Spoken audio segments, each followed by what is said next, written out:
안녕하세요. 서가윤술의 윤술입니다. 오늘은 좀 늦었지만 12월 월말 결산을 하려고 합니다. 그 전에 최근에 댓글 남겨주신 분들이 몇 분 계셨어요. 너무 감사한 마음이 들기도 하고 저에게 댓글이란 무엇인지 잠깐 얘기해 보려고 해요. 댓글 남기는 게 막상 쉬운 일은 아니잖아요. 저한테는 그렇거든요. 근데 댓글을 남겨주셔가지고 그걸 볼 때마다 너무 감사한 마음이 드는 거예요. 댓글을 봤을 때 너무 기분이 좋고 큰 응원이 되더라고요. 저는 이런 기분은 처음 느껴보는 것 같아요. 제가 전에도 유튜브 했다가 조금 하다가 말았던 적도 있었기도 하고 다른 SNS도 해봤어요. 현재는 블로그랑 인스타그램도 간간히 하고 있는데요. 유독 이 서가윤술 채널에 올라오는 댓글이 엄청 반갑더라고요. 제가 책을 좋아하기도 하고 책 읽는 걸 기록하는 것도 너무 재밌고 책을 좋아하는 분들과 소통하는 것도 아직은 많이는 해보지는 못했지만 댓글을 통해서 조금이라도 소통을 할 때 생각 이상으로 너무 좋더라고요. 그래서 댓글을 남겨주시면 너무 큰 응원이 되니까요. 용기 내서 가끔 하나씩 남겨주시면 좋을 것 같아요. 유튜브 기능 중에 커뮤니티라는 것도 있더라고요. 저도 아직은 사용은 안 해봤는데 여러분도 사진이랑 글을 올리고 싶으면 올릴 수 있는 게시판 같은 기능이 있는 것 같아요. 제가 이 기능을 열어놨으니까요. 책 읽고 있는 것들이나 소소한 일상 사진들, 글들 올리고 싶으신 분들은 마구마구 올려주세요. 근데 글이나 사진이 올라오지 않아도 서운해하지는 않을게요. 왠지 저랑 성향이 비슷하신 분들이 제 채널을 보고 계신 것 같아서 댓글이나 게시판 쓰는 거를 좀 잘 안 하실 것 같아요. 그래도 한 번쯤은 저랑 얘기해보고 싶다 하시는 분들은 어려워하지 마시고 댓글이나 커뮤니티에 글 올려주시면 제가 답변 열심히 하겠습니다. 그럼 다시 월말 결산을 해보겠습니다. 제가 지난 12월에는 3.5권 정도밖에 못 읽었어요. 연말에 약속이 하나도 없었는데 갑자기 일들이 생기면서 일만 열심히 하다가 책을 많이 못 읽었거든요. 이렇게 4권인데요. 전부 제가 리민 작가님께서 하시는 철학 수업에서 교재로 쓰이는 책만 읽었습니다. 그럼 한 권씩 얘기해 볼게요. 먼저 문학동네에서 출간했고 로랑 그로프 작가님께서 쓴 아르카디아 장편 소설입니다. 미국의 히피 공동체, 대양 공동체를 배경으로 하고 있어요. 자본주의를 떠나서 자급자족할 수 있는 공동체를 만들고 그 안에서 사람들이 각자 해야 할 역할을 나누고 일하면서 서로를 돌보고 자유롭게 사는 모습들이 그려져 있어요. 비트라는 소년의 가족을 중심으로 이야기가 펼쳐지는데요. 이 좋아 보이던 공동체가 어떤 갈등 상황에 의해서 해체가 되고 비트와 비트의 가족들이 새로운 인생을 살아가는 이야기가 나옵니다. 제가 더는 스포를 하고 싶지 않아서 여기까지만 줄거리를 소개할게요. 비트의 삶과 비트의 주변인들의 삶들을 보면서 다양한 삶의 모습을 볼 수 있는 책이에요. 근데 제가 좀 아쉬웠던 부분은 자본주의에 반해서 히피 공동체?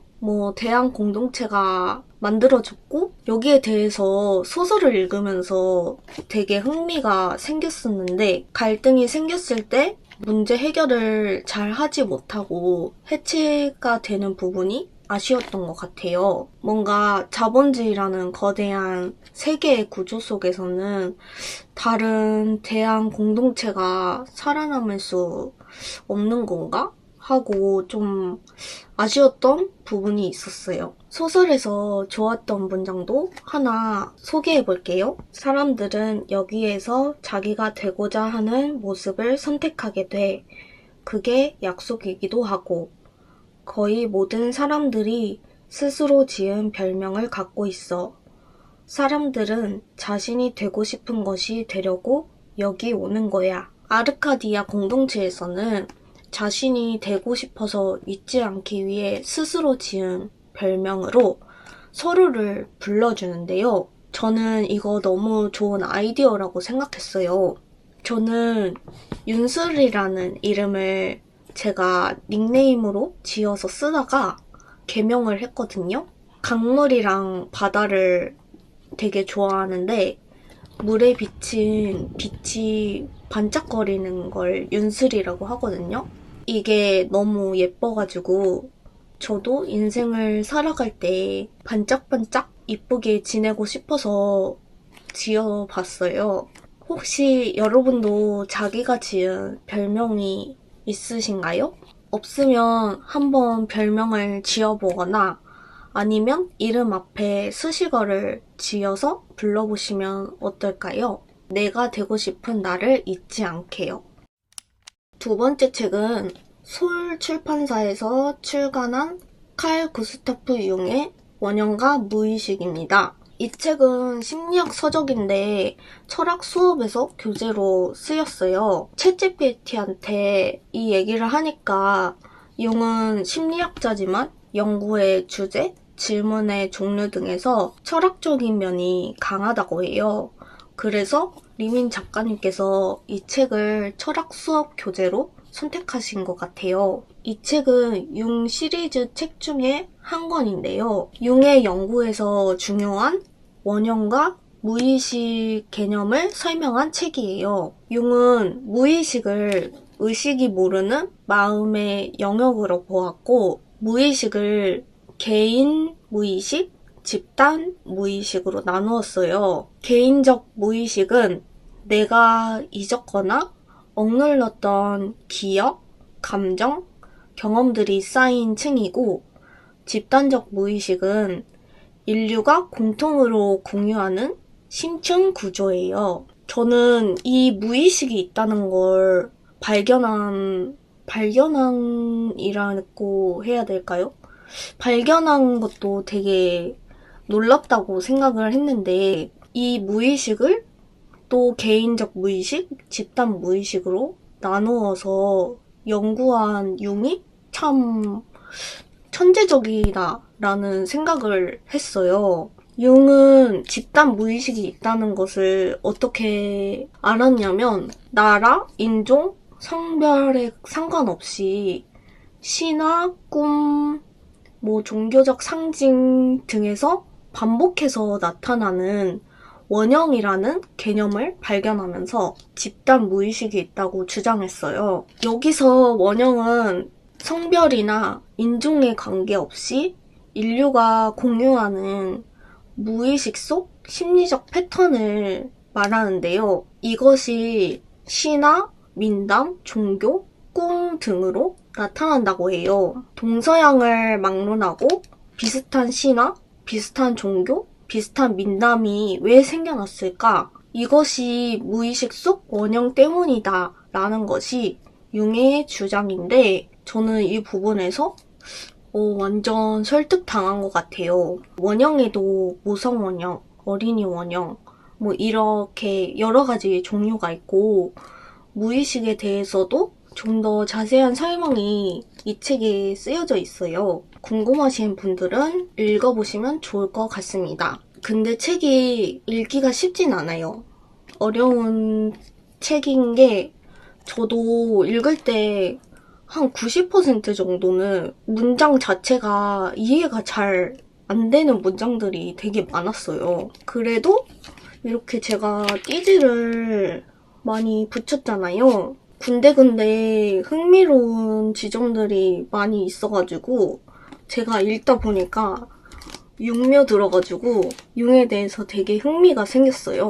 특히 융이 종교에 대해서 말한 부분이 굉장히 흥미로웠는데요. 종교가 발현될 수밖에 없는 이유가 원형 때문이라고 본 부분이 좀 충격적이고 맞는 말 같고 너무 재미있었어요.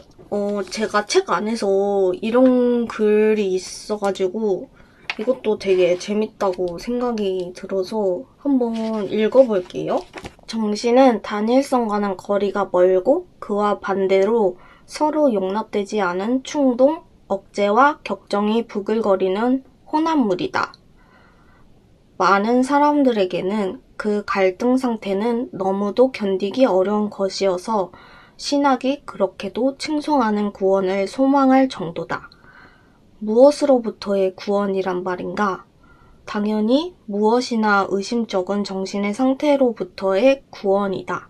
이런 글들이 너무 맞는 말 같기도 하고 너무 재밌었어요, 저는.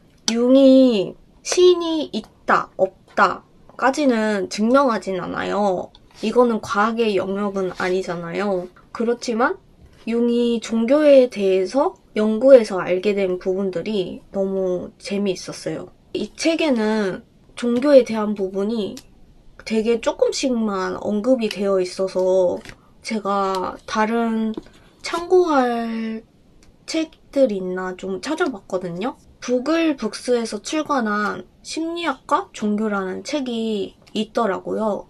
이 책이 융이 남긴 종교에 관한 글을 모두 모은 책이라고 해요. 철학 수업이 다음 달에 끝나면은 한 3, 4월쯤에 이 책을 한번 읽어보려고 합니다.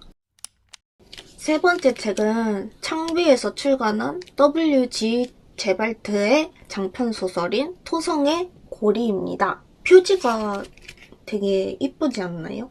이 책은 제발트가 영국 남부 지방을 여행하면서 떠올린 단상들을 따라가는 소설이에요. 그 단상들은 문명의 역사 속에서 반복되어 온 파괴와 죽음의 이야기로 이어집니다. 생각의 흐름이 논리적이라기보다 미로 같은 구조라서 읽기 쉽지는 않은데 끈질기게 따라가다 보면 여러 죽음 사건들을 통해서 삶은 물론이고 타인의 고통 그리고 동물들의 고통에 대해서까지 좀 깊이 생각해 볼 수 있게 만드는 책이에요. 저는 이 책을 읽고 생긴 변화가 있었는데요. 바로 우리 역사에서 있었던 아픈 사건들을 외면하지 말자는 생각을 하게 된 것이에요. 위안부 문제나 광주 민주화 운동 같은 것들 있잖아요. 저는 마음이 아파가지고 외면해 왔는데요.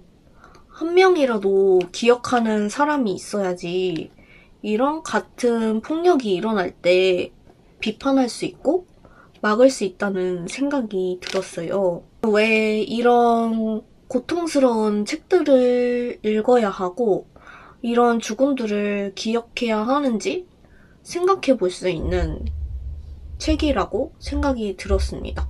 지금도 파괴, 전쟁, 죽음 같은 것들은 인류 역사에서 계속되는 거잖아요. 지금도 다른 나라에서는 전쟁을 하고 있는 곳도 있고 그런 잔인하고 파괴적인 것들은 외면하고 싶기도 하고 제가 할 수 있는 것들이 없으니까 뉴스를 피하곤 했는데요. 앞으로는 너무 극단적으로 외면하지 말아야겠다는 생각을 하게 됐어요. 내가 할 수 있는 게 기도밖에 없다면 이거라도 하자. 또는 누군가의 생명을 지키려고 옳은 목소리를 내는 사람이 있다면 응원하고 지지하자. 그런 목소리를 내거나 댓글을 쓰거나 하자. 라는 생각이 들었던 것 같아요. 이 책도 꽤 읽기가 난이도가 있는 책이에요. 한 번만 읽어서는 이해하기가 좀 힘들고 역사적 맥락들도 알아야 해서 읽으시게 된다면 챗GPT 같은 툴을 활용해서 모르는 것들을 질문해 가면서 읽으시면 너무 좋을 책이 될 것 같아요. 마지막 책은 열린 책들에서 출간한 프란츠 카프카의 장편 소설인 성입니다. 이 책은 제가 스포 독후감 영상을 만들어서 줄거리와 감상을 올려놨거든요. 궁금하신 분은 그 영상을 찾아봐 주시면 좋겠습니다. 그 영상에 이 책에 대한 내용이 나옵니다. 그럼 이렇게 12월 월말 결산을 마치도록 하겠습니다. 오늘도 영상 봐주셔서 감사하고요. 재밌게 보셨거나 하고 싶은 말씀이 있으시면 댓글이나 커뮤니티에 남겨주세요. 그럼 안녕!